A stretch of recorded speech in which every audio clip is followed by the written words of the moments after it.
Bueno, como dijo el pastor, esto es básicamente queremos ver otro aspecto del tema que tratamos en el campamento. El tema que nos tocó manejar con mi esposa y con Germán y Lina fue acerca de la unidad. Y quiero básicamente en este momento preguntarles a ustedes algo que creo que lo pueden responder de alguna otra manera. Pero quiero preguntarles a ustedes, ¿qué nos une a nosotros como personas? ¿Qué aspectos pueden haber entre una persona y otra persona para que estas dos personas sean unidas?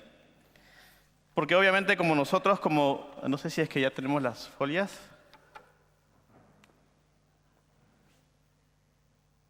Si podemos ir a la siguiente, por favor. Ya está. Hemos hablado acerca de la unidad y obviamente hay muchas cosas que nos pueden unir con otra persona. Nos puede unir, por ejemplo, la misma nacionalidad. Hablando justamente de la final hoy día de la Copa América, ¿no? Que esperemos que Perú gane, obviamente. Nos puede unir también, pero también la misma lengua, el mismo idioma. La mayoría de nosotros hablamos español o portuñol, ¿no? Tratamos obviamente con los hermanos portugueses y brasileños entendernos. También nos puede unir también la misma sangre. Tengo la misma sangre con mi familia, con mis padres, con mi hermana, con mis hermanas, con mis sobrinos. Ustedes también tienen lo mismo. También nos puede unir, por ejemplo, el amor, como es el caso con mi esposa, que nos une una relación de amor, de afecto, ¿no? Hay muchas cosas que nos pueden unir y obviamente es importante entender entonces qué nos une a nosotros como cristianos. Cuando nosotros decimos, nosotros necesitamos unidad en la iglesia. La primera pregunta que nos aparece, que nos viene a la cabeza, pero ¿cómo vamos a lograr la unidad? Porque por más que obviamente nos una muchas cosas, porque somos una iglesia latina, hispanohablante, hay también cosas que nos separan, ¿no? Como el partido de hoy día de la final, que hoy día por 2 horas nos vamos a separar, pero después vamos a seguir siendo hermanos, ¿no? Hay cosas también que nos separan. Y yo les pregunto a ustedes, ¿qué nos une como iglesia? El Espíritu Santo. Tenemos un mismo Padre. Es Cristo quien nos une. Y eso es importante recalcarlo. Ahora, la pregunta siguiente que es, si nos une Cristo, ¿qué cosa realmente hizo Cristo para poder unir a dos personas o unirse a otras personas, ¿no? Tener esa unidad con otras personas cuando Él estuvo? Hay un punto que es importante en la unidad y que es el discipulado. Y vamos a ver básicamente en la prédica de hoy día qué tan importante es el discipulado en la unidad de la iglesia. Y vamos a entender que sin discipulado no puede haber unidad, no puede haber cuerpo. Primero, obviamente, tenemos que entender qué cosa es el discipulado. Vamos a ir yo puedo también cambiar acá eso, ya está. Este es un versículo, un pasaje que es muy conocido por todos nosotros. Uno de los pasajes que más uno entiende, lee, estudia en el curso de bases bíblicas es la Gran Comisión. Mateo 28, del 16 al 20. Y lo voy a leer. Los 11 discípulos fueron a Galilea, a la montaña que Jesús les había indicado. Cuando lo vieron, lo adoraron, pero algunos dudaban. Jesús se acercó entonces a ellos y les dijo: se me ha dado toda autoridad en el cielo y en la tierra. ¿Quieren leer esta parte conmigo?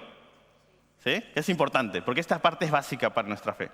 Cristo dice a sus discípulos: se me ha dado toda autoridad en el cielo y en la tierra.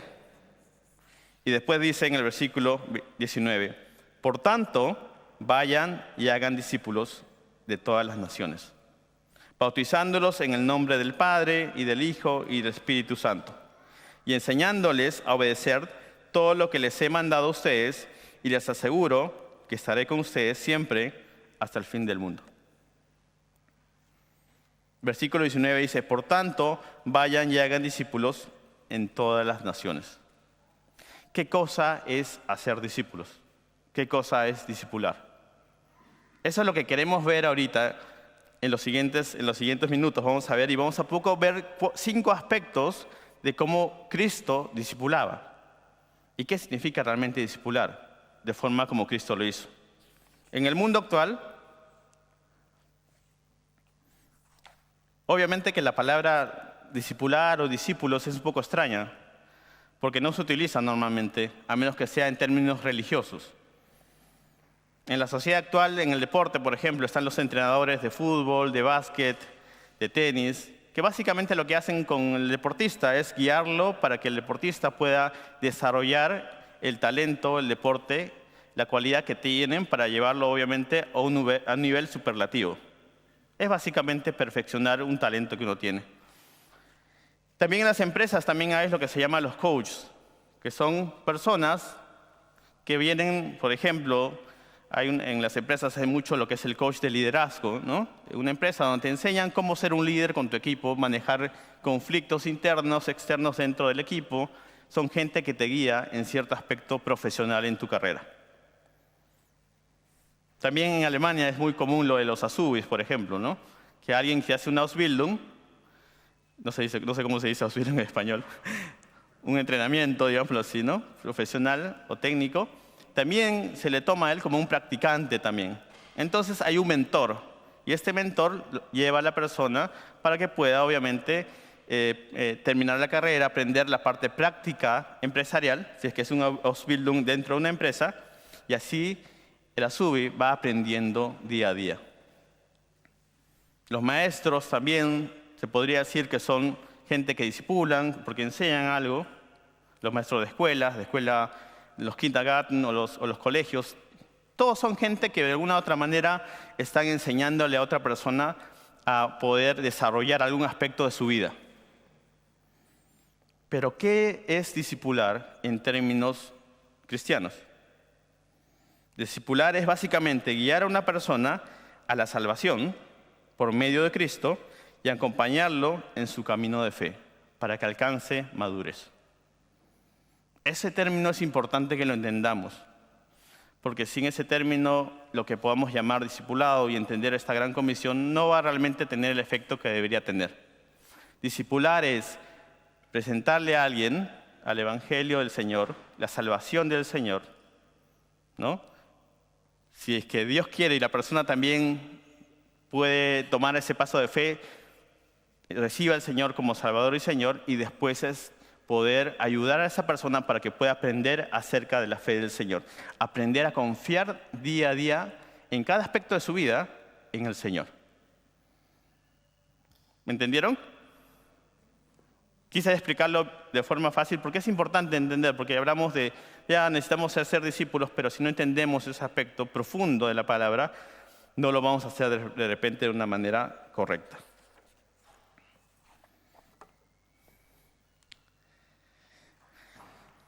Voy a tomar un poco de agua.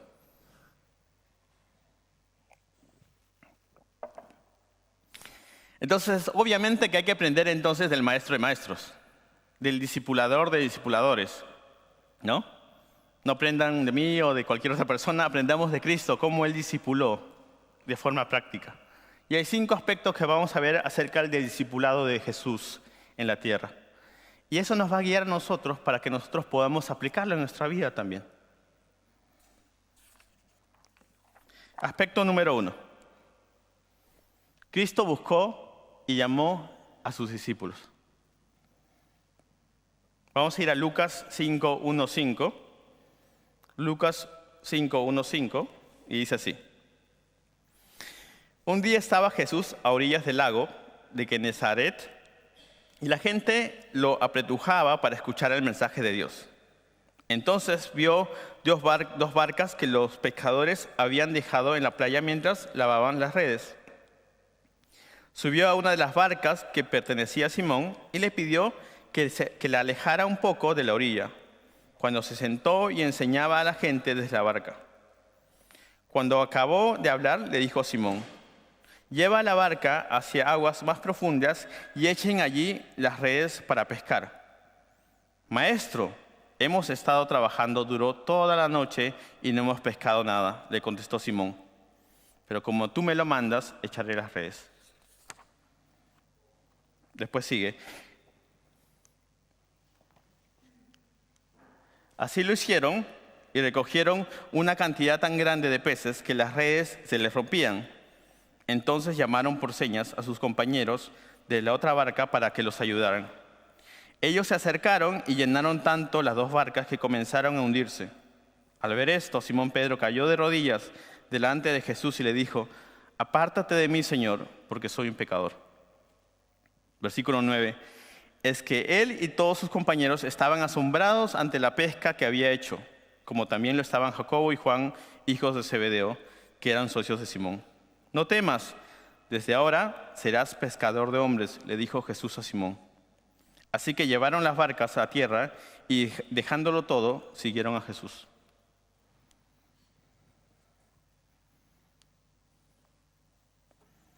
Esta historia es muy impactante, obviamente, ¿no? Porque hoy habla de un Jesucristo que va hacia las personas. Y es un aspecto que de repente es un detalle mínimo, que de repente puede tener un cambio en nuestro chip. Cuando uno busca realmente expandir el Evangelio, hablar acerca de la salvación del Señor Jesucristo a las demás personas, uno tiene que tener una actitud proactiva hacia la persona. En este ejemplo, Jesús no espera que Simón Pedro vaya a la sinagoga, ¿no? Sino él va hacia donde estaba el trabajo de Simón Pedro, en el ambiente de Simón Pedro, que es la pesca, y él va y le llama y le lleva este mensaje de salvación. Ese es el primer punto que podemos sacar de este pasaje. Tenemos que tener una actitud proactiva hacia las almas, hacia la gente, ir hacia ellos, no esperar que la gente venga, y obviamente es lindo que toda la gente venga a la iglesia, el culto, pero nosotros tenemos que salir hacia ellos y no esperar que ellos vengan hacia nosotros. Es algo que creo que es importante recalcar siempre, porque la salvación del Señor está en todos lados y tenemos la autoridad que viene del Señor. Y somos agentes del Señor en cualquier lado. Y donde estemos ahí, donde dos o más estén reunidos, ahí está el Señor Jesucristo, como lo dijo. Esa actitud proactiva es importante en nuestra fe, en nuestro evangelio. También vemos obviamente que esta acción de Cristo va en contra de todo lo que podría llamarse posible.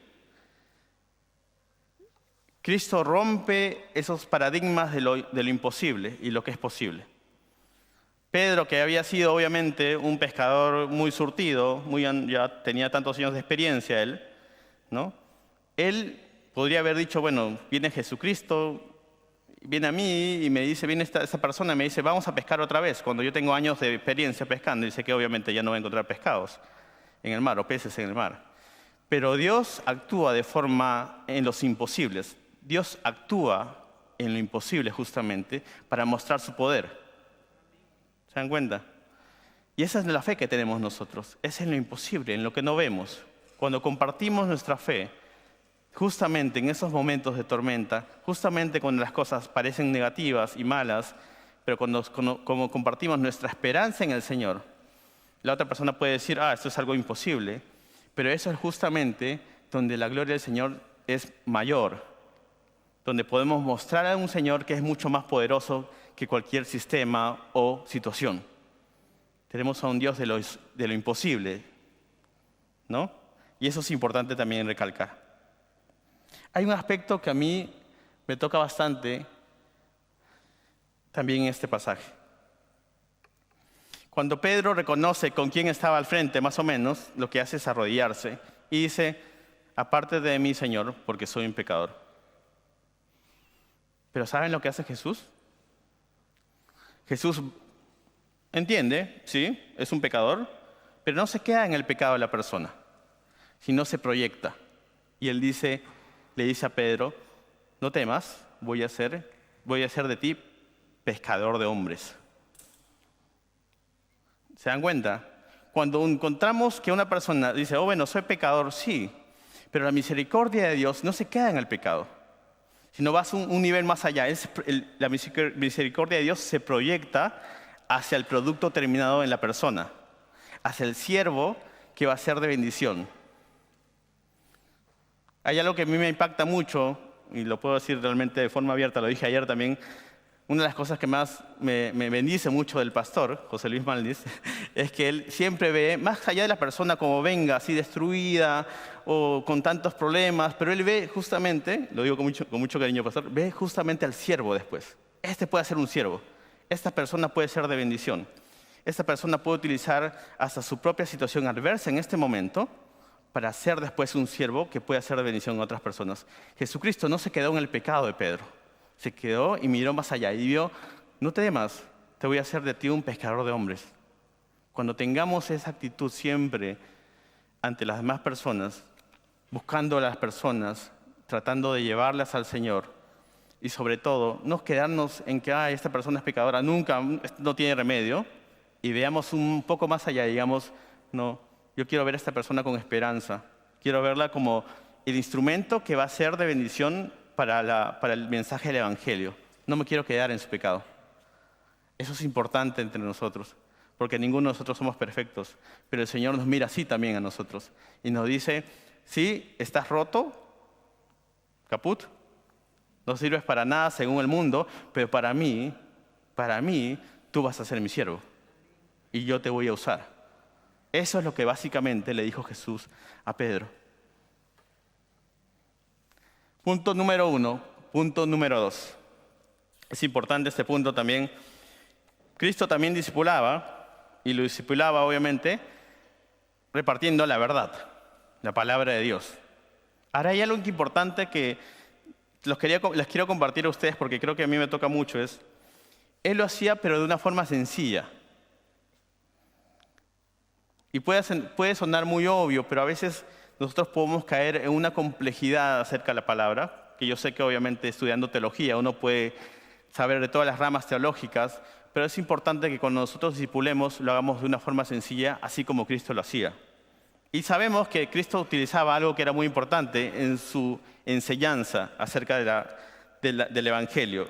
Mateo 13, 1, 8, solamente como ejemplo, dice, ese mismo día salió Jesús de la casa y se sentó junto al lago.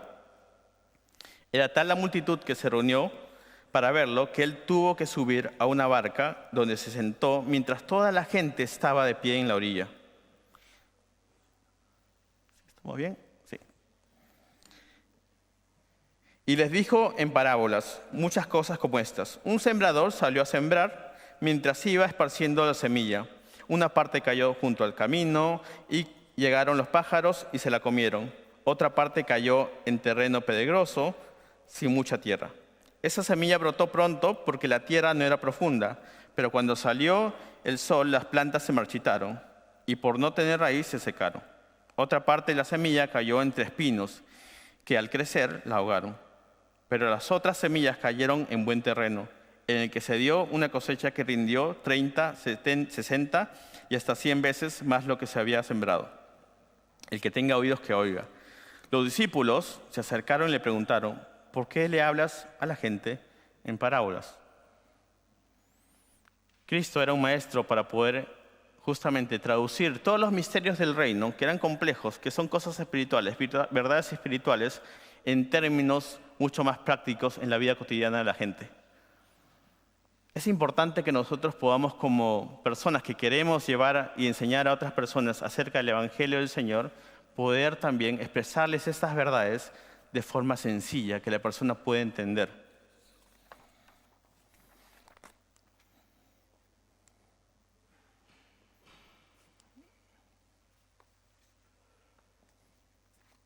¿Perdón? Sí. A veces nosotros pensamos, y escuchen bien lo que les voy a decir, a veces pensamos nosotros que el mensaje es más importante, mucho más importante que el oyente. ¿A qué quiero decir esto? El mensaje del Evangelio no es solamente un mensaje, un texto teórico, donde uno dice, bueno, esto es lo que pasa si no te conviertes o si no te entregas al Señor, vas a sufrir el infierno eterno, ¿no? El mensaje del Evangelio tiene un objetivo. ¿Cuál es el objetivo del mensaje del Evangelio? Salvación del oyente. ¿Entienden la diferencia? Porque yo puedo mandar un mensaje y decir una bomba, sálvese quien pueda, y me voy corriendo, ¿no? Pero el objetivo de Dios en el mensaje del Evangelio es la salvación del oyente. Él no lo hace simplemente porque quiere enseñarnos algo acerca de una verdad bíblica o teológica, sino que Él nos dice, yo te amo a ti, por eso hago esto, pero yo quiero tu salvación. A veces nosotros como evangélicos pensamos que el mensaje es más importante que el oyente. Y Dios no piensa eso. Para Dios, el mensaje es importante, pero justamente porque ama al oyente, quiere que el oyente lo entienda y lo comprenda bien. Hay un ejemplo en la Biblia de alguien que pensó que el mensaje era más importante que los oyentes, que es Jonás. Cuando fue a Nínive, él pensó, el mensaje es lo más importante. Y cuando Dios perdonó a Nínive, porque Nínive se arrepintió, él se enojó con Dios, porque dijo, bueno, tú me haces mandar este mensaje y ahora los perdonas. Pero esta era la misericordia de Dios que cualquier otra cosa. Cuando nosotros estemos compartiendo al Señor, no nos olvidemos que lo estamos haciendo por amor a nuestro Dios, pero también amor a la persona que nos está escuchando. Seamos un medio para esto, no un obstáculo. A mí me encanta y me importa, y es muy importante estudiar la palabra y la profundidad de la palabra. Vayan a los cursos, es importante. Tenemos los estudios también teológicos que son muy importantes, que nos bendicen mucho. Pero no nos quedemos en solamente eso, porque sabemos que la sencillez del mensaje es acerca del amor. Si revisamos por eso el ejemplo de las parábolas, cómo Dios o cómo Cristo transmitía el mensaje, era de una forma sencilla, que la gente podía entender. ¿Se dan cuenta? A veces nosotros como cristianos evangélicos somos demasiado abstractos en muchas cosas. Cambiemos eso y miramos más al oyente y poder traducir ese mensaje para que el oyente pueda saber realmente lo que estamos hablándole a estas personas.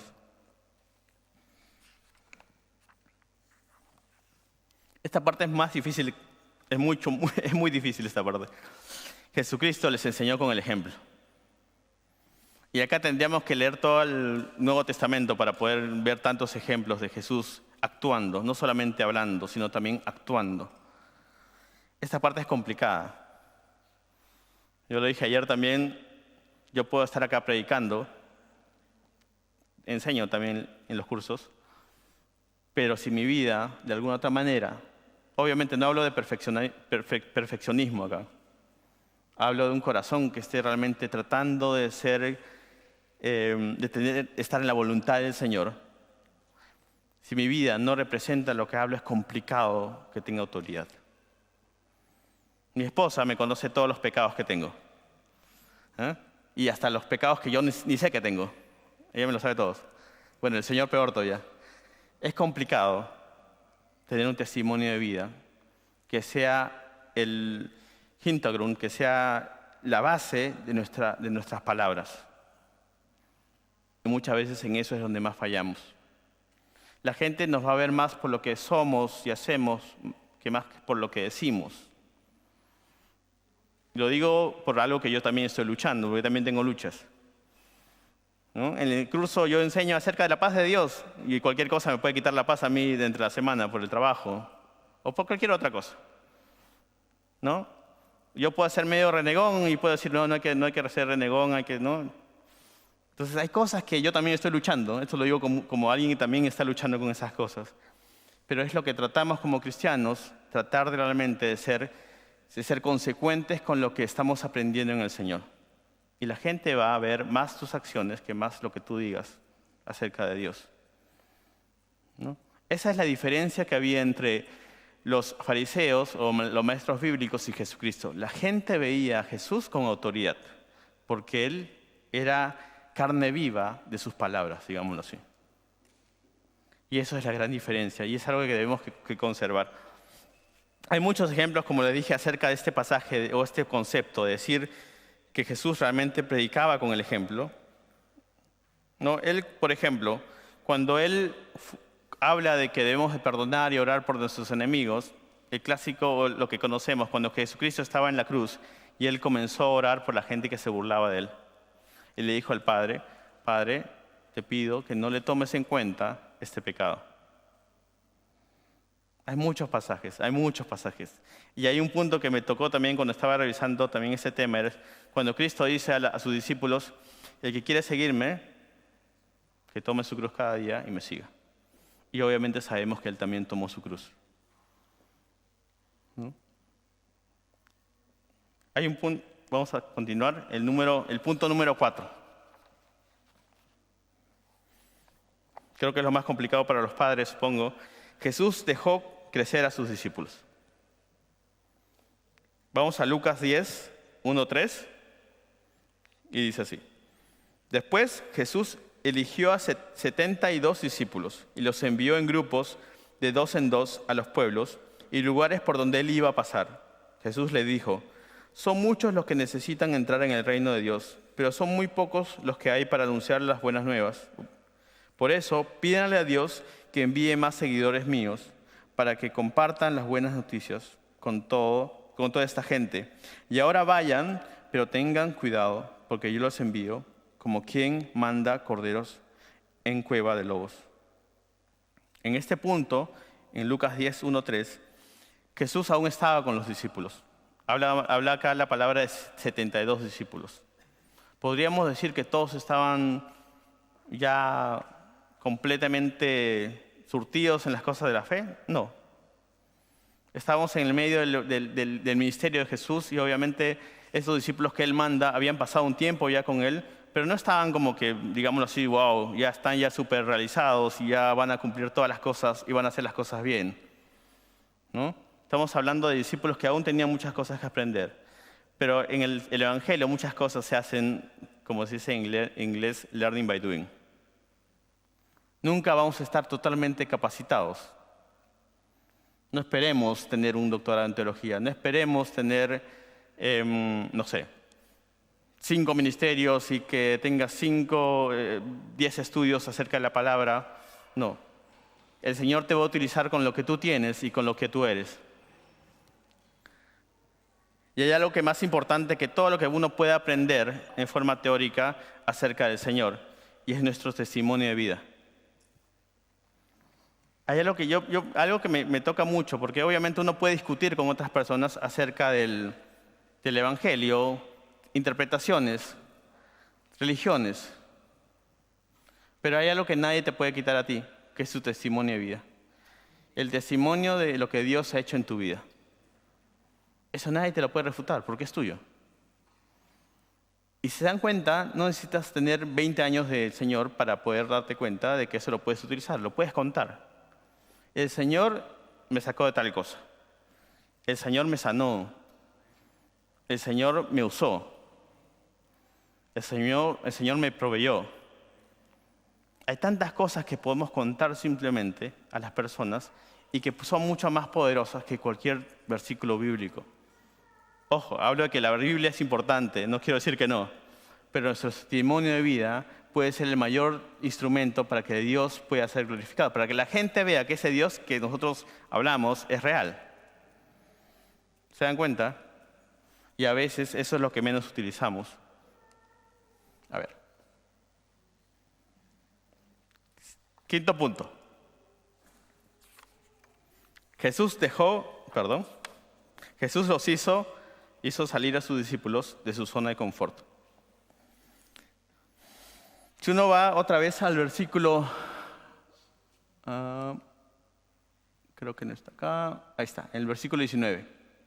Dice, por tanto vayan, en Mateo 28, estamos otra vez en la gran comisión, por tanto vayan y hagan discípulos de todas las naciones. Si uno ve este pasaje suena muy lindo y obviamente nosotros lo entendemos porque para nosotros es muy fácil ahorita irnos a tomar un avión, el internet está obviamente nos permite tener un mensaje globalizado con todos, ¿no? Pero en ese momento decirle algo así a discípulos judíos era complicadito, porque para ellos representaba ir a gente que no era judía, si habla uno de todas las naciones, a lo que se le llaman los gentiles. Entonces, para ellos obviamente debió haber sido complicado entender esta expresión, este mandato del Señor Jesucristo, porque para ellos, como les dije, si era ir a todas las naciones, era mucho más allá de su cuadrado, que es básicamente el reino de Judá, ¿no? Judá. Y claro, y eso lo puede entender uno cuando uno se da cuenta de que después, y solamente después de mucho tiempo, y hay un pasaje en en Hechos, donde no lo vamos a revisar ahorita, pero nos muestra cómo Pedro, ¿no?, tiene un encuentro con Cornelio a través de un sueño, ¿no? Entonces, sin contar mucho los detalles acerca de este encuentro, Pedro tiene un sueño, se le aparecen en las nubes animales impuros en ese tiempo para los judíos, y Dios le dice, come esos animales, y Pedro le dice, no, Dios, Señor, no me hagas comer algo que es impuro, ¿no? Pero el Señor le dice, no llames impuro a lo que yo he santificado.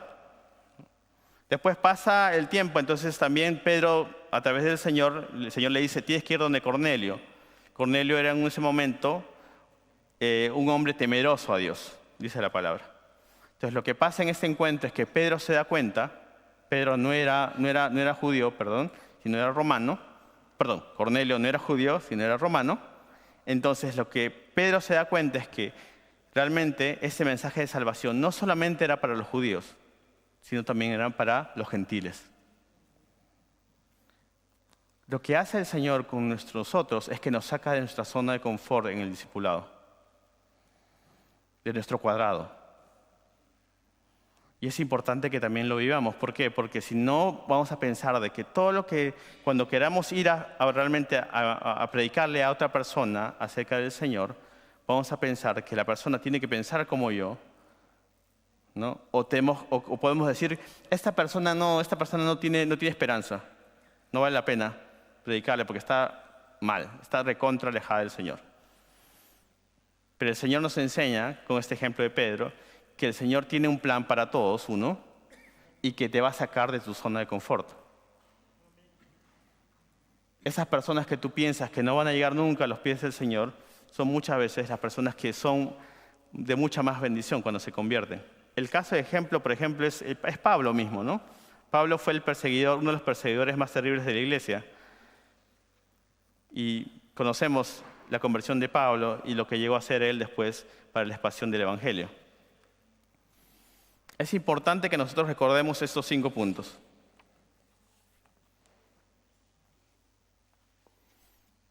Jesús tuvo una actitud proactiva y los buscó a los discípulos y los llamó. Jesús les enseñó a sus discípulos con sencillez, por amor a ellos. Porque más importante, como les dije, es el oyente, que muchas veces el mensaje es importante, pero también es importante el oyente para el Señor. Jesús les enseñó con su testimonio de vida, que es complicado para nosotros. Jesús los dejó crecer. Y sobre todas las cosas, en el punto 5 dice, Jesús los sacó de su zona de confort.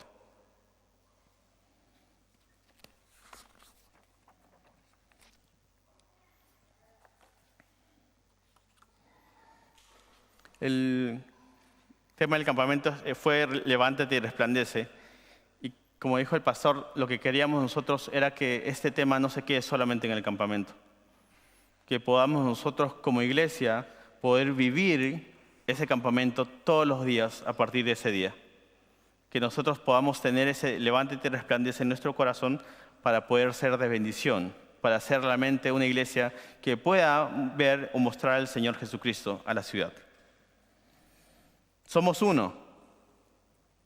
Lo vimos también en el campamento. Somos una unidad. Lo que me pasa a uno, lo que le pasa a un hermano, le va a pasar al otro hermano. Le duele. Si a mí me pasa algo, esperaría que obviamente la otra parte del cuerpo, como aprendimos ese día, también le tenga un efecto en la otra parte del cuerpo. Somos uno. ¿Y quién nos une? Nos une Jesucristo. Pero un Jesucristo que discipulaba. Un Jesucristo que tendía relaciones con las personas, que se acercaba al más necesitado, que lo buscaba, que tenía esperanza en que la transformación, el poder de Dios en esa persona, por más derrotado o pecador que uno podría pensar que es la persona. Él no miraba las circunstancias actuales, él miraba el futuro de esa persona. Entonces, si entendemos que somos cristianos y queremos seguir a Cristo, tenemos que imitar a Cristo. como dice también la Gran Comisión. Enséñenle todas las cosas que yo les he enseñado. Entonces, si queremos realmente imitar a Cristo, tenemos que actuar como Cristo en ese aspecto. Y Cristo es alguien que discipulaba, que se interesaba por la gente. La unidad de la iglesia solamente se puede mantener a través del discipulado. Sin discipulado, y no hablo del curso de discipulado, porque los cursos son otra cosa. El discipulado me refiero a las relaciones que nosotros tendemos con las personas. Así es que yo realmente puedo preocuparme por la persona que está a mi costado. O si yo puedo orar por esa persona. ¿No? El discipulado tiene que ver con las relaciones que tenemos con las otras personas. Y si no hay eso, no hay unidad en la iglesia. Porque es lo único que nos une. ¿Se dan cuenta? Sin discipulado no hay unidad en la iglesia. Y eso es importante que nosotros podamos entenderlo, porque si no, vamos a ser un grupo de latinos que nos juntamos siempre de 2 a 4 los domingos, pero vamos a ser un grupo también de extraños. Y si decimos que seguimos a Cristo, tenemos que hacer lo que el Cristo hizo y también lo que nos mandó. Yo voy a hacer un ejercicio con ustedes, porque ya están muy callados y yo estoy hablando todo el día. Quiero que cierren sus ojos, por favor, y piensen en 2 cosas. Piensen, en primer lugar, en una persona nada más. Seguramente que tienen varias. En una persona que los discipuló a ustedes, que les habló de repente la primera vez acerca del Señor Jesucristo, que fue una bendición para su vida. Piensen en esa persona y obviamente denle gracias al Señor por esa persona. Porque si este mensaje del Evangelio que ahorita estamos compartiendo es solamente posible porque después de Jesucristo estuvieron los apóstoles, después los discípulos y después pasaron tanto tiempo. Siempre una persona que bendijo a otra persona, y esto fue una cadena de discipulado, una cadena de amor. Hasta después de más o menos 2000 años después, por eso estamos nosotros acá. Porque si no fuesen por esos valientes de ese tiempo, que discipularon y otros discipularon a otros, no estaríamos acá. El mensaje se hubiese perdido. ¿Se dan cuenta? Piensen en esa persona y denle gracias al Señor por esa persona. Ahora, el segundo ejemplo es, piensen en una persona en la cual ustedes podrían decir, me gustaría hablarle del Señor a esta persona. Y me gustaría compartirle a esta persona y también crecer con esta persona, enseñándole lo que poco que sé o mucho que sé acerca del Señor, acerca del amor del Señor, que es real. Piensen solamente en una persona.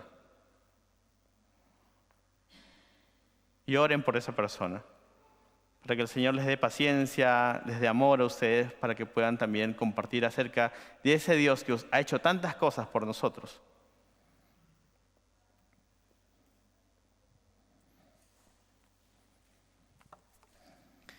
Hay una pregunta que es básica, ¿pueden abrir los ojos? Hay una pregunta básica, y también la dijo, me acuerdo también el pastor Pablo, así en el curso, ¿no? A él le preguntaron una vez, no me acuerdo de qué contexto, ya me olvidé, ¿quién es tu Timoteo? Saben que Timoteo tenía una relación de aprendiz con Pablo, ¿no? Pablo era el padre espiritual de Timoteo.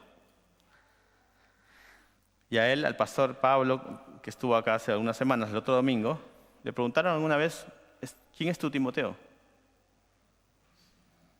Y yo me pregunté también, ¿a quién estoy discipulando? ¿Quién es mi Timoteo? Porque si es que mi ministerio o mi servicio se basa solamente en el curso, ahí las cosas están mal. Porque el discipulado es mucho más que eso. El discipulado es mucho más que eso. Es realmente tener por carga a una persona, tener a esa persona en el corazón y poder orar por esa persona. Transmitirle lo poco o mucho, la obra del Señor en tu vida a esa persona. Es orar por la persona. De repente, no sé, tomarte un café con esa persona. Es preguntarle, llamarle, escribirle, ¿cómo estás? ¿Puedo orar por ti? ¿Se dan cuenta?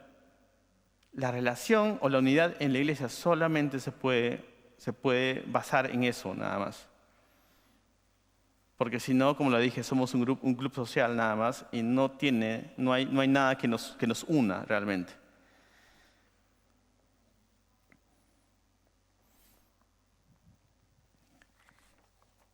Somos uno y para llegar a esa unidad necesitamos tener en cuenta que el discipulado es importante en nuestras vidas.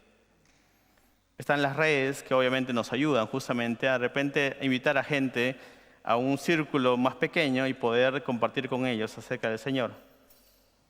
Pero cada uno de nosotros también tenemos o deberíamos tener eso en el corazón, de poder transmitir con la gente donde estemos, en el trabajo, en la escuela, en la universidad, acerca del Señor, mostrándoles el amor del Señor. Vamos a orar para terminar. Sí. Vamos a orar para terminar.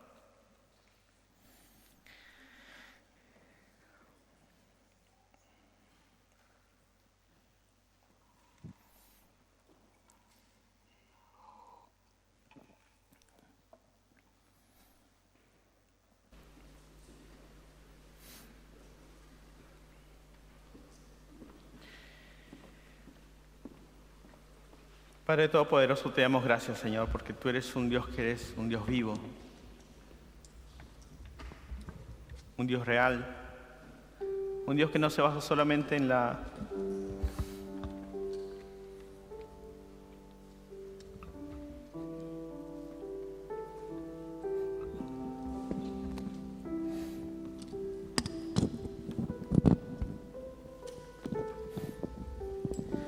no sé, solamente se basa, Señor, en una iglesia, un edificio nada más, me refiero.